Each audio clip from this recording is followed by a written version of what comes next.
একেবাৰে বাপেকৰ দৰে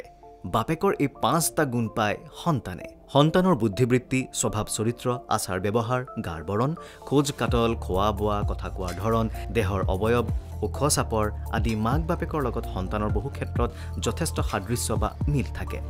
মূলতঃ জেনেটিক্যালি ভাল বেয়া সকলো গুণৰ ক্ষেত্ৰত মাক বাপেকৰ সৈতে সন্তানৰ সাদৃশ্য দেখা যায়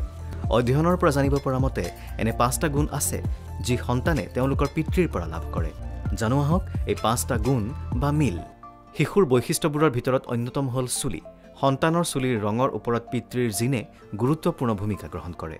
সন্তানৰ টোপনি যোৱা ধৰণ বা ভংগী অনেক ক্ষেত্ৰতে পিতৃৰ দৰে হয় আচৰিত হ'বলগীয়া একো নাই কিয়নো এই চৰিত্ৰ সন্তানে উত্তৰাধিকাৰী সূত্ৰে লাভ কৰে পিতৃৰ উচ্চতা যদি বেছি হয় তেনেহলে বেছিভাগ ক্ষেত্ৰতে দেখা যায় যে সন্তানৰ উচ্চতাও ভাল হয় আনহাতে মাকৰ উচ্চতা যদি চাপৰ বা কম হয় তেনেহলে সন্তানৰ উচ্চতাও স্বাভাৱিক হয় এয়াও এক জেনেটিক্যাল কাৰণতেই হয় আমি সকলোৱে ভালদৰে জানো যে পৃথিৱীৰ কোনো ব্যক্তিৰে আঙুলিৰ ছাপ এজনৰ লগত আনজনৰ নিমিলে কিন্তু সন্তানৰ সৈতে পিতৃৰ হাতৰ ৰেখাৰ কিছু মিল থাকিব পাৰে আনহাতে পিতৃৰ মুখত যদি টোল পৰে তেন্তে তেওঁলোকৰ সন্তানৰ মুখতো টোল পৰিব পাৰে এইটো ঘাইকৈ পিতৃগুণৰ পৰা সন্তানলৈ আহে গুৱাহাটীৰ ৰূপনগৰৰ পৰা ৰাতুল ৰাজবংশীৰ সহযোগত ভাস্কৰ জ্যোতি আচাৰ্য নিউজ হেল্থ প্লাছ